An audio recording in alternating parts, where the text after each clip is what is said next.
No dia 7 de maio de 1938, portanto, 86 anos atrás, no sertão nordestino, este homem, Benjamin Abraão Boto, recebeu mais de 40 facadas e tombou, morto, sobre uma poça de sangue.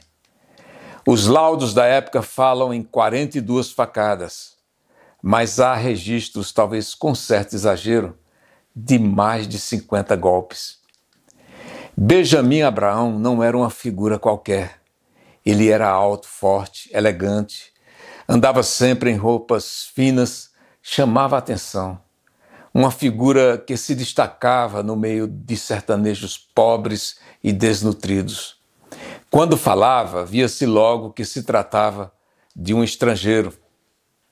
Embora a região sertaneja lembrasse muito a sua terra natal, a verdade é que ele estava longe de casa. Mas se dizia conterrâneo de Jesus, um palestino. E nem mesmo o lendário e santo Padre Cícero duvidou disso. Mas naquele dia do crime, Benjamin Abraão era uma celebridade por outro motivo. Foi ele a única pessoa a conseguir autorização para filmar o rei do cangaço, Lampião, com todo o seu bando e em plena caatinga. Mas essa celebridade não estava sendo lucrativa para o autor, muito ao contrário. O filme foi censurado e apreendido. Incomodou os políticos e o regime que estava nas mãos do ditador Getúlio Vargas, que com mão de ferro exigiu o fim do cangaço no Brasil. Não por menos, 2 meses depois de Benjamin Abraão ser esfaqueado numa obscura cidade sertaneja, a cabeça de Lampião, de Maria Bonita e de outros 9 cangaceiros eram exibidas em praça pública, ainda sangrando.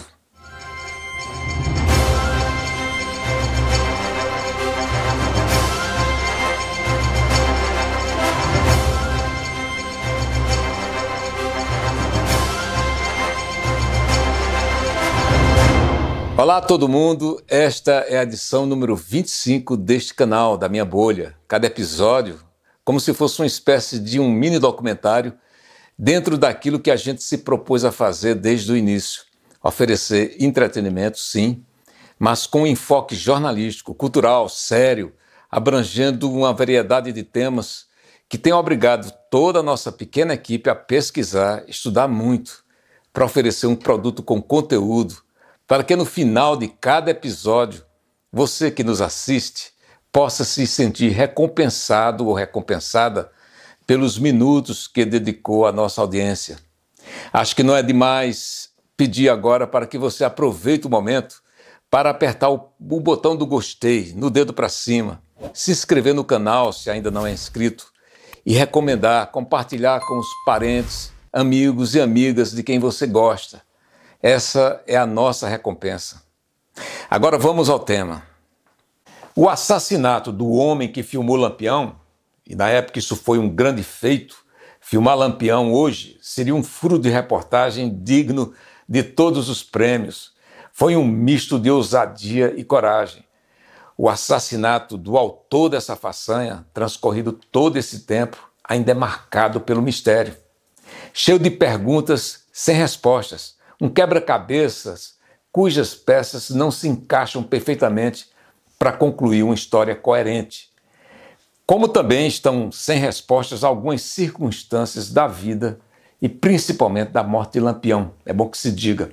Um dia eu pretendo trazer esse assunto aqui para a gente tentar aprofundar um pouco mais, tomando como apoio documentação e material que estão sendo submetidos atualmente a técnicas mais avançadas de pesquisa científica.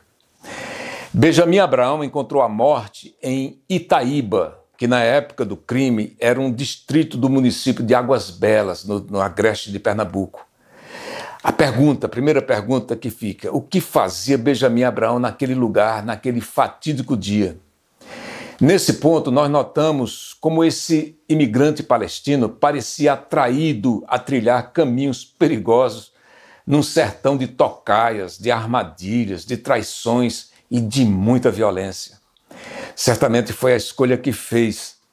Ao trocar a Palestina pelo Brasil em 1915, fugindo de uma possível convocação obrigatória do Império Otomano para lutar na Primeira Guerra Mundial ao lado da Alemanha, que sairia derrotada, Benjamin Abraham viu a chance de fazer fortuna e fama numa terra que, pelo menos geograficamente, era muito parecida com a dele. Ele, como tantos outros imigrantes que trocavam uma região já naquele tempo convulsionada, a Palestina bastante convulsionada, seja por questões políticas como também por perseguições religiosas, começou aqui no Brasil, como a maioria dos seus patrícios, na profissão de mascate. Com base nas informações dos familiares que o acolheu quando da sua chegada ao Brasil, Benjamin Abraham era originário da cidade de Zaalé, no Líbano, capital da província de Bekaa. Zaalé é uma cidade fundada no século XVIII por cristãos, mas naquela época estava sob domínio do Império Otomano, de maioria muçulmana, que se aliou, como eu disse, à Alemanha durante a Primeira Guerra Mundial. Este homem, Ahmed Jamal Pasha, fazia parte do triunvirato militar do Império Otomano durante a guerra e recrutava soldados à força para reforçar o contingente de suas tropas. Ele era conhecido pelos árabes nacionalistas como o açougueiro. De Zaalé imigrou também a família Elihimas, que já havia se instalado no Recife vendendo miudezas no comércio.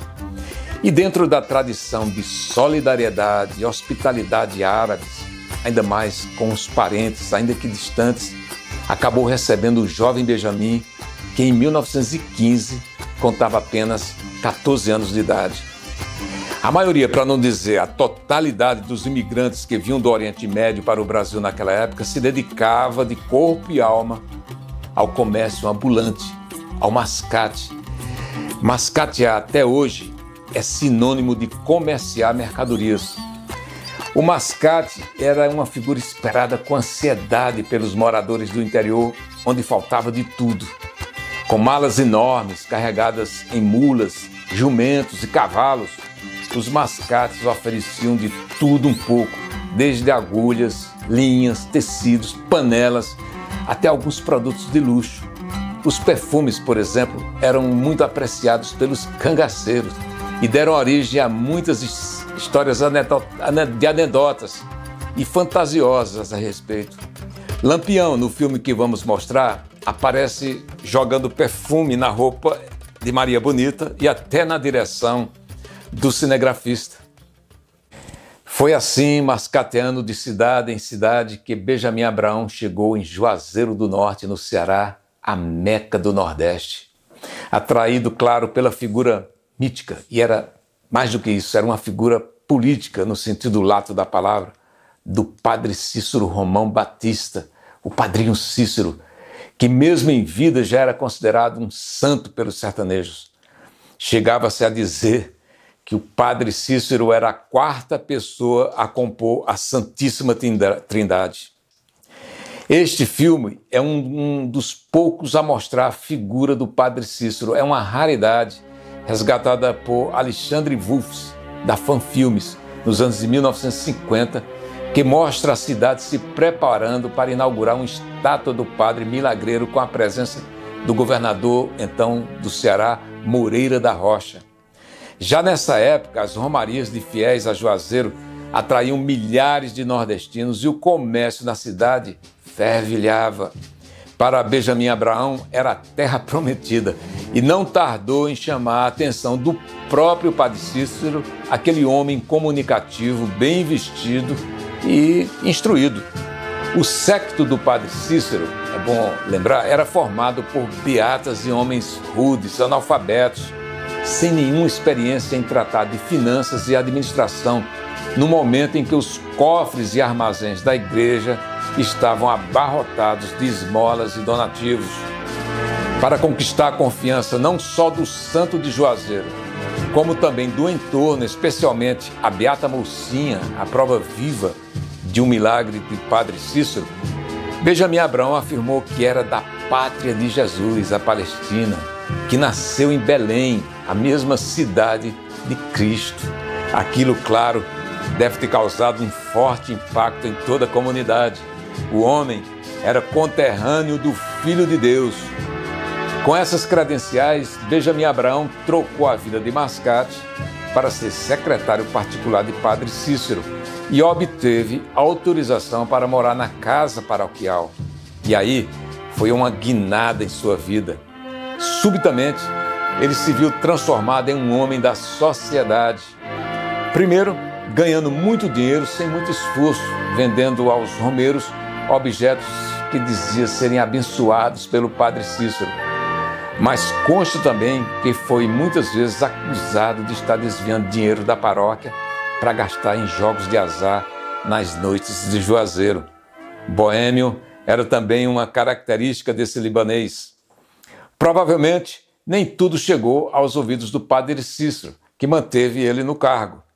E em 1926, quando o Lampião entrou em Juazeiro do Norte, à frente de 49 cangaceiros, para receber uma prometida patente de capitão da Guarda Nacional, na verdade um blefe, conforme o próprio Lampião constataria mais na frente, foi Benjamin Abrão quem fez as vezes de mestre de cerimônia para recepcionar e prover a estadia para tanta gente. Foi ele também quem possibilitou o jornalista Otacílio Macedo entrevistar Lampião para o Jornal Pequeno de Fortaleza.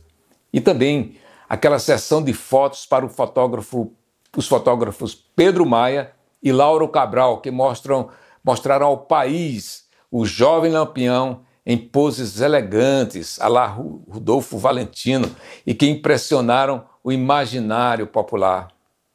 Mas naquela festa de inauguração da estátua do Padre Cícero que mostrei há pouco, com a cidade toda lotada de autoridades, Benjamin Abrão, provavelmente estimulado por algumas doses de álcool, quis dar um passo maior do que suas pernas. Ele subiu no palanque e se preparou para fazer um discurso, mas calou-se. Ele foi repreendido aos gritos pelo poderoso coronel Floro Bartolomeu, o braço armado de Padre Cícero, ordenando para que descesse imediatamente do palanque. Algum tempo depois, o coronel sofreu um atentado e suspeitou de quem? De Benjamin Abrão. Ele foi temporariamente preso e solto depois de jurar, humilhado, de pés junto, que não foi o autor dos tiros que quase mataram o coronel Floro Bartolomeu.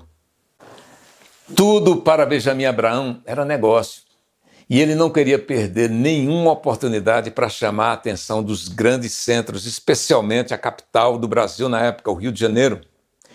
Como nesta foto, onde aparece ao lado do Padre Cícero segurando um exemplar cuidadosamente dobrado para destacar o logotipo do jornal O Globo. Era um recado ao dono do Globo, o já poderoso jornalista Irineu Marinho. Mas depois da morte do Padre Cícero, em 1934, ele se voltou inteiramente para Lampião, beneficiando-se dos contatos feitos no passado e oferecendo-se para intermediar negócios, possivelmente para subornar autoridades, comprar suprimentos, comida, bebidas, produtos de luxo importados e armas. Não é de estranhar, portanto, que os passos de Benjamin Abrão estivessem sendo monitorados. Havia muito em jogo. E havia algo mais na cena política brasileira. O Brasil entrava numa fase decisiva da política, a Era Vargas, que se iniciou com a Revolução de 1930, comandada pelas oligarquias de Minas Gerais, Rio Grande do Sul e Paraíba, trocou de roupa em 1937 para fazer de Getúlio o ditador inconteste, de forte inspiração fascista, principalmente na Itália de Mussolini. Começava o Estado Novo, uma ditadura que entendia muito bem a importância do cinema como instrumento de propaganda, de manipulação de massas. Portanto, esse regime não podia permitir que alguém que se intitulava ora rei, ora governador do sertão, tivesse sua imagem competindo diretamente com a do ditador Getúlio Vargas, o pai dos pobres. Com parte da imprensa no Rio de Janeiro ironizando o fato de Lampião ser localizado e filmado por um civil, enquanto as volantes de pelo menos 5 estados batiam cabeça nas caatingas, claro que o governo central não gostou nem um pouco do que considerou ser um filme, uma peça de propaganda de Lampião. E claro, o filme de Benjamin Abrão foi censurado, confiscado e uma campanha violenta para riscar o cangaço do mapa foi desencadeada, com a brutalidade que fosse necessária. As chamadas volantes e milícias civis contra os cangaceiros tinham carta branca para torturar, matar e cortar a cabeça. Essa campanha pretendia também mostrar ao mundo que o Brasil, olha só, estava se modernizando, se industrializando, abrindo rodovias, entrando definitivamente na civilização e que buscava romper com um passado atrasado. Não haveria nem reis, nem governadores nos sertões, e não só o cangaço iria sentir o peso da repressão. O recado era também para os coronéis saudosistas da Primeira República, ou a República Velha, na qual literalmente eles governavam extensas áreas do Nordeste num regime tipicamente feudal, conhecido como clientelismo. Esse período durou de 1889 até 1930 e era dominado pelos coronéis da antiga Guarda Nacional.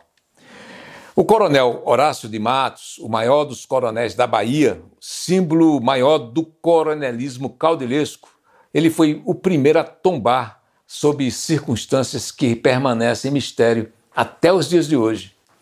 Chefe de um exército de jagunços na Chapada Diamantina, perseguidor implacável da coluna Prestes, numa tarde de maio de 1931, quando saía com a sua filha de 3 anos para passear numa rua de Salvador, o coronel Horácio de Matos recebeu 3 tiros fatais nas costas.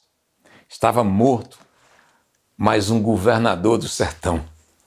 Na mesma época, no interior da Paraíba, o coronel José Pereira, o Zé Pereira, líder de uma insurreição que declarou sua cidade natal, Princesa Isabel, um estado independente, com constituição própria, teve de fugir, entrar na clandestinidade e muitas vezes se disfarçar de vendedor de redes para escapar da repressão dos agentes de Getúlio Vargas.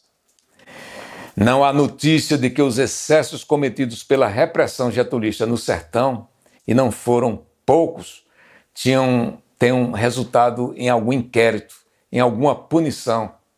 Afinal, essa era a marca de qualquer ditadura. Os registros oficiais do assassinato de Benjamin Abrão apontam para um tipo de crime muito comum no sertão, o crime de honra, que sempre alivia de qualquer pena o criminoso. Como foi que aconteceu? Benjamin Abrão saía de um bar em direção à pensão onde estava hospedado quando foi abordado e atacado por um tal de Zé da Rita. Esse homem era casado com Alaide Rodrigues de Siqueira, uma mulher por quem Benjamin Abrão, segundo as más línguas, estaria tendo um romance proibido. Um amigo que estava com ele correu e depois quis voltar para ajudar, mas ele foi detido por um desconhecido, um homem que assistia tudo nas sombras e falou: "Não se meta, isso é encrenca." Essa é a senha que se diz no sertão quando tem coisa maior por trás do que você está vendo. Nesse ponto, 2 detalhes importantes saltam aos olhos. Primeiro, o Zé da Rita era um homem baixo, franzino, pequeno. E mais, ele era paralisado da cintura para baixo. Ele andava de muletas. Benjamin Abrão era forte, alto para os padrões locais, era corpulento e com bastante força física. Não é de se estranhar, portanto, pela quantidade de facadas, 42, como se fala, ou mais, quem sabe, que havia um cúmplice, ou mais de um, para ajudar Zé da Rita a desferir tantos golpes mortais. O segundo detalhe leva a uma outra hipótese plausível para a motivação do crime: a queima de arquivo. Benjamin Abrão era um homem, literalmente, que sabia demais. Sabia do envolvimento de Lampião com autoridades, bem como sabia dos negócios e das redes de espionagem do cangaceiro. A essa altura, quebrado e com muitas dívidas, sem ter como ganhar dinheiro com o filme que ele fez de Lampião, Benjamin Abraão teria até confessado a um amigo que estava disposto a vender o seu silêncio a quem pagasse mais. Na mesma época, olha só, ele fotografou o coronel Audálio Tenório, tido como um fiel amigo de Lampião, em Pernambuco, passeando de braços dados com outro coronel, Lucena Maranhão, considerado o maior inimigo de Lampião em Alagoas. Também deve ser levado em conta o depoimento do ex-cangaceiro Manuel Dantas Loyola, o candeeiro. Segundo ele, no dia 6 de maio, na véspera do assassinato de Benjamin Abraão, Lampião e seu bando estavam acampados a menos de 2 léguas de Águas Belas, aproximadamente 12 quilômetros. Muita coincidência, né? De onde se conclui que seu maior feito, a filmagem de Lampião, acabou se tornando sua sentença de morte. Benjamin Abraão se tornou um cabra marcado para morrer. E uma demonstração do desprezo que o regime tinha por ele está na forma lacônica como sua morte foi anunciada ou autorizada a ser publicada na imprensa. Uma imprensa, é sempre bom lembrar, censurada. O Diário de Pernambuco, edição do dia 10 de maio de 1938, publicou uma nota concisa dizendo assim: assassinado em Águas Belas, Benjamin Abraão, que filmou Lampião. Uma nota ilustrada com uma foto pequena. O jornal O Povo de Fortaleza só informou no dia 30 de julho de 1938, no meio da notícia. Esta sim, uma importante notícia da morte de Lampião. Na matéria, Benjamin Abraão é citado como uma pessoa que conheceu bem o rei do cangaço e era dono de excelentes dados que dariam para escrever um livro. E nesse ponto, a nota acrescenta: se não tivesse o autor morrido, assassinado que foi há poucos meses no estado de Pernambuco. E só. Nenhuma linha a mais sobre o assassinato em si, como se receber 42 facadas fosse a coisa mais natural do mundo. No próximo episódio, nós veremos como surgiu a ideia de filmar o Rei do Cangaço ao lado de sua companheira Maria Bonita, um romance entre xique-xiques e mandacarus, atiçando a imaginação de um país que dava adeus à República Velha. Não deixe de nos acompanhar. Sua opinião é muito importante. Dê um like dizendo que gostou do programa e se inscreva em nosso canal.